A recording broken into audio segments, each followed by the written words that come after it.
We are now joined by Deuce Vaughn, Kansas State running back, friend of the pod. Great to have you back on, Deuce. Good to see you, man. How are you? I'm doing well. I appreciate you having me today. I'm excited. How's the day been? Been long. Classes uh, up early in the morning, just getting recovery, getting the body right, and going right to classes. Had some more interviews before this, but man, just keeping the ball rolling. What's the classwork looking like right now? What are you focused on? Uh, Marketing major. So this morning I had sales, my sales class, and then I had sports marketing, which are I like sports marketing. Sales can kind of be it's a lot as far as you have to do role plays and things like that. But doing well. And then marketing analytics on Monday, Wednesday, Friday, along with what's my other class that I'm taking? It's like I just a little ed sep class, but it's going well though. Yeah, after 20 years in the NFL, what do you want to do after that? Sports agent. Sports agent. Yes, sir. Okay, that's awesome, man. Do you feel like is that something you kind of always seen yourself doing, or is that kind of popped up more recently? Yes. Whenever I was younger, it was always one of those things where if like I couldn't play with the best, I always wanted to represent the best. And as I've gotten older and kind of seen into that other side of the football world, I've kind of fallen in love with it. So yes, sir. That's all. I know. Obviously, your dad's a scout too for the Cowboys. Would you ever want to go down that road, or you not want to get into the coaching world? Not getting into the coaching world, but I wouldn't mind scouting though. Scouting's not too bad, but coaching, yeah, that's off the table. No coaching for me after this. That's awesome. Well, Deuce, how does it feel right now just to for this program to be right in the thick of it of a Big 12 title race? It's big time. Every single week, and Coach Klieman talks about it all the time. It's a 12 one-week season, and from now on, it's 6 one-week seasons to get to where we want it to be. At this point in the season right now, I feel like we've taken care of business as far as Monday through Friday to get to Saturday and give yourself a chance to be successful. We've done that, and that's going to be one of the things. It's going to be a recipe for success for us, and we can't deter from that. Especially when you get into the dog days of the season, you get into late October, you get into November when your body starts to hurt, when maybe you want to get a little bit more rest instead of going and getting a little bit more recovery. Yeah, I don't feel like watching film today, or I don't feel like going hard at practice today because your body's hurt and things like that. The teams that are going to be able to fight through that and then fight through it on Saturday, the adversity on Saturday is going to be able to win. So making sure that that's one of the things that we hone in on. But, man, we're very, very excited about where we are right now. And Deuce, I know it's been very up and down the last couple of seasons. I remember, a couple of years ago, you guys went through it a little bit. Last year, you guys kind of bounced back, but even within last season, you guys had some ups and downs. But this year, you guys seem pretty consistent. What has been different about this team? What feels different about this year's team? Just the culture.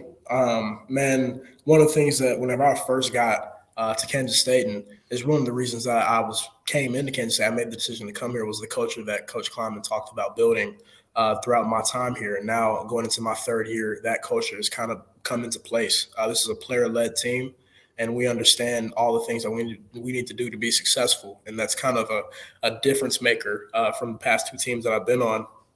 We had great players in the past two teams that I've been on. We have great players this year, but the mindset, the drive, the will, the way that we work together throughout the week to get to Saturday and just having that mentality every single weekend to go out there and play for your brother, that's been implemented. And it's implemented every single day. And we understand that without that, we're not in the situation we are right now, and we're not going to get where we want to be without it. When you look at the way you guys responded to the one loss you had against Tulane, what was there anything that changed, or was it that culture taking hold that helped you bounce back and go on the winning streak since then? It was definitely the culture taking hold. It wasn't a thing of we didn't prepare throughout the week or we didn't do everything we could to be successful on Saturday. We just didn't put it together on that Saturday as a team. And it was kind of one of those things. We walked into the locker room and Coach Klieman said, this is not going to define our season, but the way that we respond is. And it was one of the things whenever he said that, we kind of looked around the locker room. He was like, we're going to right the ship. And every single day after that, that's what it's been about, is riding this ship and understanding that everything that we want is still in front of us and making sure that we're taking those steps every single day, adding another building block, adding another piece, winning the day, and just things like that, so that whenever it's time to go and play every Saturday and time to go to practice, time to go and do these things, that there's no hesitant person in this locker room, there's no hesitant person in the staff. We understand what we need to get done and how we're going to get that done. And that's kind of what we've been doing ever since that Tulane loss. Dude, your work ethic from your freshman year on has always impressed everybody there. But what do you think is like the big difference in your game today versus where you were 2 years ago? Just the experience, being out there playing so many ball games up to this point, which it feels like just yesterday I was taking my first snaps as a freshman, and now going into my junior year, played a lot of football, seen a lot of football, seen a lot of situations, and just understanding that. I've come into one with my body as well. Added weight. I'm faster. I'm bigger. I'm stronger now. Being able to take on some different roles in this offense, whether that be a lead blocker, going out there and having the confidence in myself. That's another thing that comes with experience is confidence. Having the confidence in myself to see somebody that may be 2 times bigger than I am, but understanding that as long as I have my rules and principles and then just go and hit it. Go 100% full speed and hit it, good things will happen. And understanding things like that, and then just cutting it loose. Understanding that this game of football, you have to play to win. You can't play to not make a mistake. You can't play not to lose. You have to play to win, and that's one of the things that I've kind of learned over my time playing college football. What's your best GPS read this year so far? I guess. Ooh.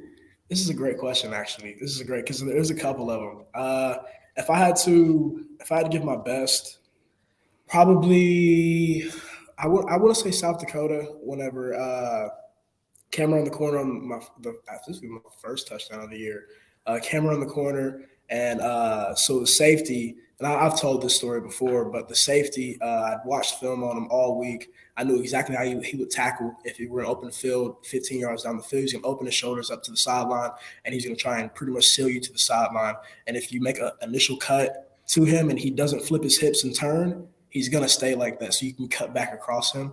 And, it happened just like that. I made the initial cut, saw that he didn't turn his hips, and got back inside of him. And by the time he tried to turn, it was too late.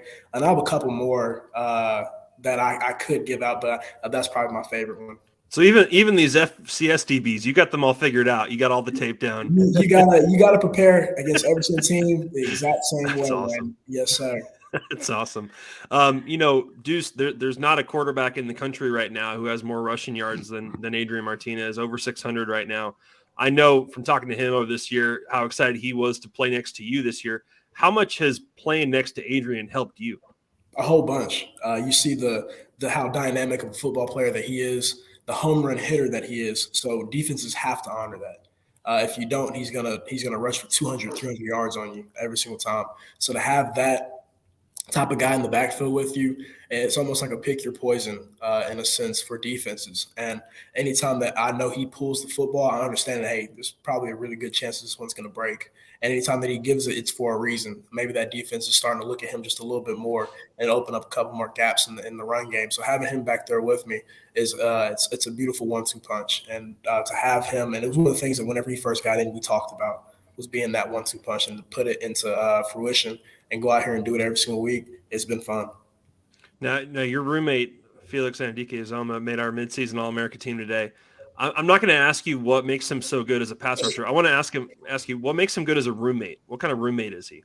He's actually a really good roommate. What's it called? That's one of the things that we pride ourselves. I have 2 other roommates, so it's 4 of us. Okay, who you got? Me, TJ Smith, Josh Hayes, and Felix Anadike-Uzoma. So we really pride ourselves. Every time we get home, for an hour, we'll get home at 7:30, 8, and for an hour and a half, we'll just sit in the living room and talk and just go through our days, laugh, have a good time, just to really just decompress and get away from everything before we start watching film, before we start our homework and things like that to finish up the day. So, first and foremost, a great dude. He's the reason why I've been his friend for the past 3 years since we first got here. And, he cleans. That's one of the things. Anytime you have a roommate and he cleans. You come upstairs and the entire kitchen would be clean and be like, well, who did that? And then you'd be like, I just took care of that earlier. I'm like, all right, bet. Like, it's one of those things where kind of like, okay, next time, like if the kitchen ever gets dirty, like I have to hop in and do my job. When the sink's full, someone's got to do it, right? Right, somebody's got to do it. And I'm not gonna lie to you. I'll walk by it a couple of times, and if I get to my 3rd or 4th time, then I'll do it. He's one of the guys that walks by it one time. He'd be like, all right, I'm going to start putting some things up. So I commend him for that. One of my college roommates, he would only make PB&Js, so he felt like he was never responsible for it. Is one of your guys like that? I wouldn't say all that. Now, uh, we eat at like PT or like a performance table a lot. So most of our food eaten is either out or we don't really make a lot of stuff. So as far as cleaning up goes, it's not a whole bunch. Okay. So that's that. We don't really have that problem. That's good. Yes, sir. So you say you're getting back around 7:38. So when do you guys get to facilities, and like how long is your day during the season? It really just depends. Are you talking about like just football or just entire day? Because Yeah, just like from when the time you get to campus to when you guys get home, how long is that? okay. I mean, I had class at 9:30 today. I had two classes, and then they ended at 12:45, and I head up here and hopped on with y'all at 1:20, and then let's see. After this, I'll get some recovery, and then meetings, practice, and dinner. So from anywhere from 9:30 to 7:30, 8 o'clock is pretty much filled up. And if you have treatment and lift and things like that, your day starts at 5:30. That's a long one. It is. It is. My Tuesdays and Thursdays can be long, but you kind of just learn to keep going. So that means you can't be up playing 2K until 2 a.m, right? No, I haven't played video games since the summer. I have not played video games since the summer.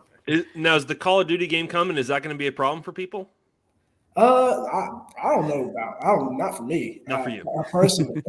Not for me. Not right now. As soon as January hits, then yeah, I'll be all on it. But right now, I have no idea. You're locked in. So last year we had you on. We talked about the Big 12, and you talked about how competitive it was. You guys got 4-quarter games every week, and you guys have embodied that this year. You guys. The 3 conference games you guys have played have been decided by a combined 17 points. You guys had the rock fight with Iowa State that was just decided by 1. Is the league that much more competitive this year from what you can tell? Yes, sir. And you see it not only in our games, but you see it in every single game. Iowa State, who's a really, really good football team, has lost, I think, their first 3 conference games. But I think the most was like 5 points or something like that. So like you understand, and Iowa State's a really good football team, and you see Oklahoma State, who's a really good football team, in a dogfight with TCU last week. You see all these teams that are playing against each other, and Kansas is playing really good football. You just look around the league, and you understand that every single week from here on out is going to be a dogfight for 4 quarters. Who can handle it the best is going to be on top. And that's one of the things that we talk about a whole bunch as a football team. A lot of people naturally compare you to Darren Sproles, K-State legend, obviously played the same position. And I know that comparison comes a lot because of your stature, but you got a chance to meet him a while back. I'm curious, what was that experience like, and what did you take away from that experience? I was head over heels because this is a guy that I watched, relentlessly, just from the way that he took care of his body to be able to play in the league for that long at a very high clip. The things that he did on the field, I saw in myself. I saw that things that I could use as a football player here at Kansas State. And to be able to meet him and talk to him and pick his brain about things was something that, I'll carry for the rest of my football career and beyond. Just because he's a great person, and the tips and reminders and things that he had for me that he went through are going to help me, not today, not tomorrow, maybe not even next week, but years down the road, no matter what I'm in, what I'm doing. And that's one of the things that I have his number to this day. And if I need something, I'll text him. And just to have him in my corner, this person that did all the things that I want to accomplish one day, to have him in my corner is big time, and I will never take it for granted. Now, Deuce, I asked this jokingly. When you're standing face to face with him, who is taller? We was neck and neck, man. We was neck and neck. We was neck and neck. I had my shoulder pads and stuff on in my cleats, so okay. I don't know. I don't know for sure. Slight edge there, maybe. 100%. That's awesome. You guys have had some success against TCU in recent years, but this is obviously a little bit of a different team over there. What are you guys expecting from this challenge this weekend, and what do you hope to find out about your team this weekend? So for the first, I believe this is going to be our fourth or third believe it's our third conference game, third or fourth, I believe. Fourth, yeah. Yeah, it's gonna be our Yep. fourth conference game, and all of them have been dogfights into the fourth quarter. Who can pull it out? And we're expecting it to be that this week as well. So we're just what we're expecting from ourselves is to go out there and play 4 quarters against a really good football team who we understand is going to play 4 quarters as well. You see them down by 14 to a really good Oklahoma State team and pulling the game out. Just kind of a testament to the type of team that they are on that side. It's hard to be the team that doesn't think they're going to lose, and that's one of the things that we pride ourselves on every time we step onto the football field. And so to play them and have a team that's as gritty, is going to play as hard as you are. I mean, it's going to be one of those things where we're going to really see what we're made of for a full 60-minute game against a really good team in an electric atmosphere that's not your home. And you have to handle that. Handle everything that comes with it, the adversity, the ebbs, the flows of everything, and be able to stay even keel and play your game, not get off course. And so we're expecting a really, really great fight, and we're expecting to, of course, come out on top with the preparation that we put in throughout the week. But just going out there and cutting it loose like we have these past, 6 games. Deuce, I'm sure that you've loved your experience so far in college at Kansas State. I am curious with the age we're living in now. Did anyone try to like hit you up after last season and make, these crazy offers or have, people, third parties try to get at you being like, is Deuce Vaughn happy? Would he transfer? Would he take a bag to go somewhere else? Not as much as people would think. A lot of $1 million offers last year? No $1 million offers.